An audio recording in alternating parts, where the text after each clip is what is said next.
You spend most of the day staring at a yellow legal pad all day and talking about life and things like that. And every Friday I had a standing writing date every Friday with two of my golfing buddies.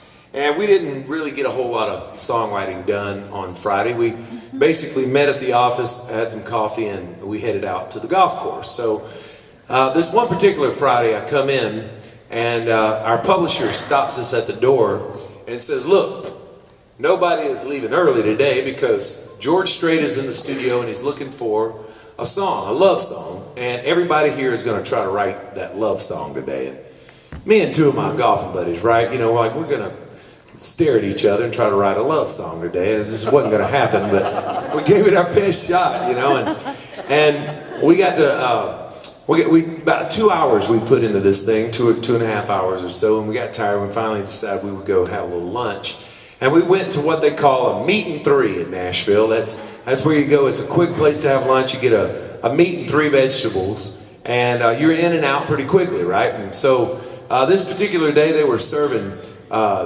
mashed potatoes and brown gravy, the best brown gravy I've ever put in my mouth. And we were talking about just how good it was. And my big old buddy, who I was writing with two of my buddies, one was a big old tall Texan with a real deep voice, and he goes, "Oh man," he says, "that sure was some good brown gravy." And it's just the way he said it was just hilarious. It was like, and so we get back to the publishing company, to our office there, and I had my guitar, and I was just kind of playing this little guitar riff like that, and he just went, "Oh, good brown gravy.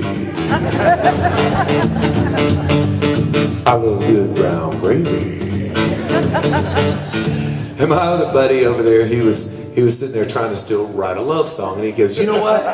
We're not writing a love song today. Let's tell you what, let's do this. Let's write the most bizarre song about gravy that we can. Let's turn it in, and let's go to the golf course and have a good weekend," right? I was like, man, how can we write a song about gravy?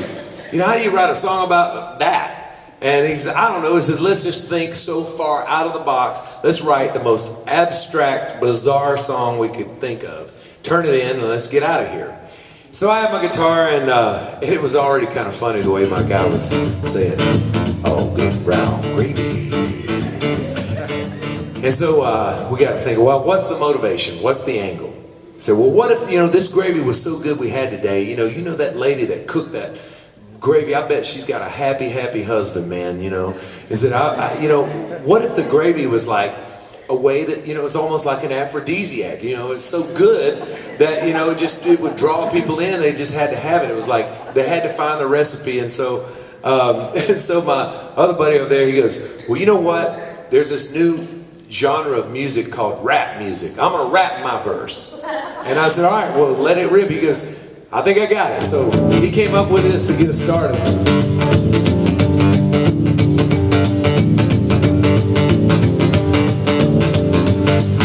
"I can't get rich, can't make a living, but I sure do something for the neighborhood women. Wake up every morning, they're knocking at my door. I can't keep them waiting when they're wanting some more.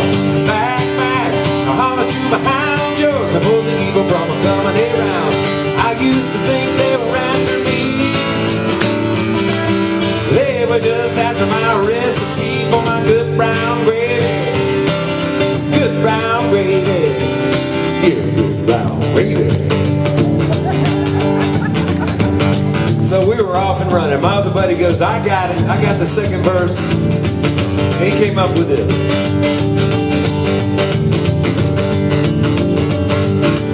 "You can stop it with a biscuit. You can eat it from a pan. You can lick it off your finger when it's running down your hand. If I can find a backer, I make a big commotion. I put it on the market, call it biscuit lotion. Back, I holler to my hound dogs. The golden eagle don't coming around. I used to think they were after me. They were just after my recipe for my good brown gravy. Yeah, my good brown gravy. Yeah, my good brown gravy." So those two jokers, they grabbed their golf bags and they said, "We're done, Billy. We'll meet you at the golf course. Good luck with the last verse. So I got to thinking, man, I was thinking, okay, I just want to write this thing and get out of here. And so what rhymes with gravy? And the only thing I could think of was the word Navy. So I just used the word Navy and worked my way backwards and came up with this.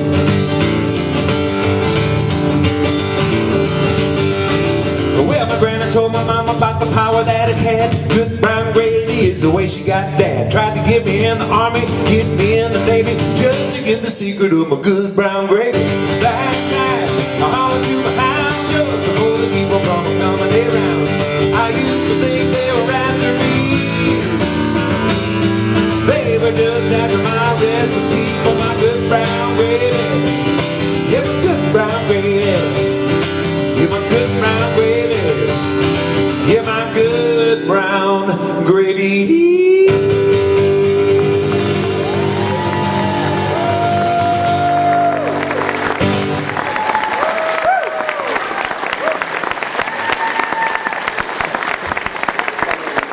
Now, you want to know the kicker of the whole thing? I would come in on Monday, and my publisher meets me at the door when I walked in the office. He goes, "What was that thing y'all turned in on Friday?"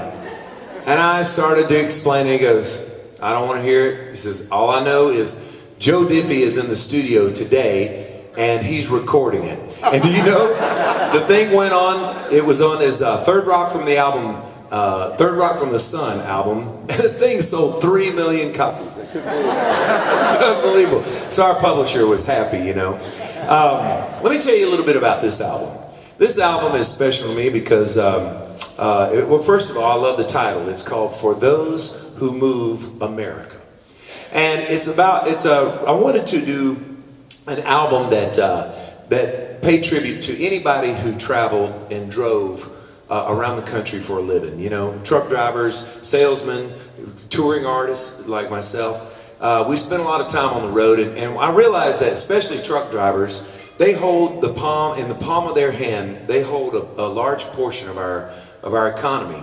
The truck drivers do, and it's a hard life. I'm out there, trust me. If you don't know much about it, it's a tough life, living your life through the wind, looking out through the windshield. But I wanted to do a fun album that would that you could just roll the windows down and crank the music up really loud. And I did some of the classics like Eddie Rabbitt's "Driving My Life Away." Eddie was a buddy of mine, and I kind of paid tribute to him with that. 18 Wheels and a Dozen Roses, the great Kathy Mattea song. Love that song. And some new songs are on here as well that have to do with driving. And there was one ballad, actually there's two ballads on here. One in particular, some of my truck driving buddies had heard me play this out and wanted me to record it. And the way it happened, one driver asked me one day, "Billy, if you could do one song that best describes you, would that song be Billy the Kid?" You know, because it's been kind of a theme song of mine. And I said, "You know, I don't know that it would be Billy the Kid at this point in my life." I said, "I just finished this song," and I played it for him, and he said, "Man, you got to record this." And so, so I did, and off of their urging, this was the first song that popped in my mind when he asked me that, and it's called "Real Things."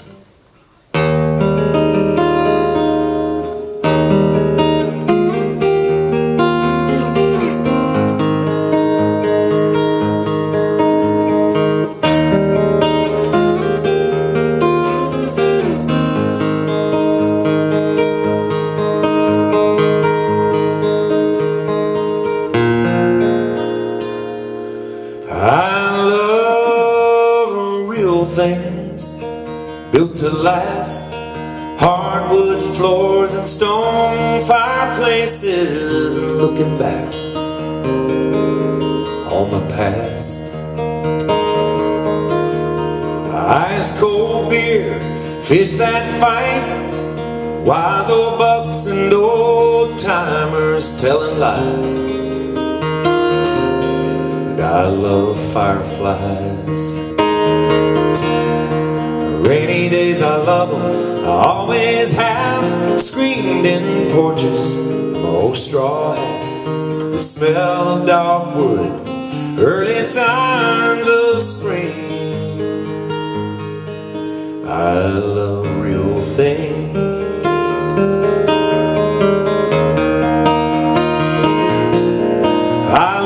real things, like a hard day's work, the sinking my hands in fresh plowed dirt, and loving someone so much it hurts.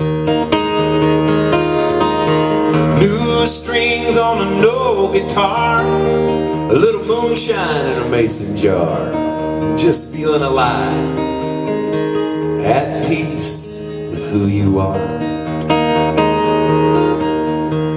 Real things, I love them, I always have, like Grandma's kitchen and Grandpa's lap, and stealing that first kiss on the front porch swing. I love real things.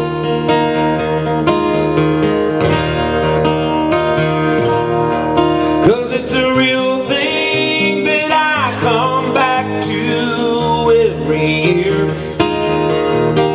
like precious time with those that I hold dear. When it's real things, you know the truth rings so loud and clear. For those that thirst to hear, well, I want real things, like an I love you, or maybe an amen from the very back pew, or I miss you, Dad, or maybe son, I miss you too. Cause real things, I love them, I always have, like the kinfolk shoes on a welcome mat, or Sunday mornings hearing my mama say, I love real things.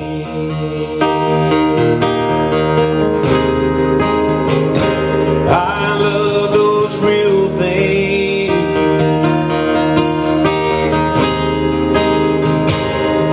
I want real things.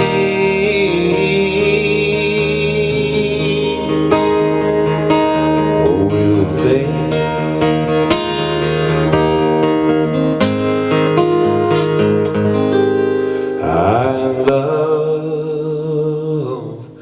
Real thing.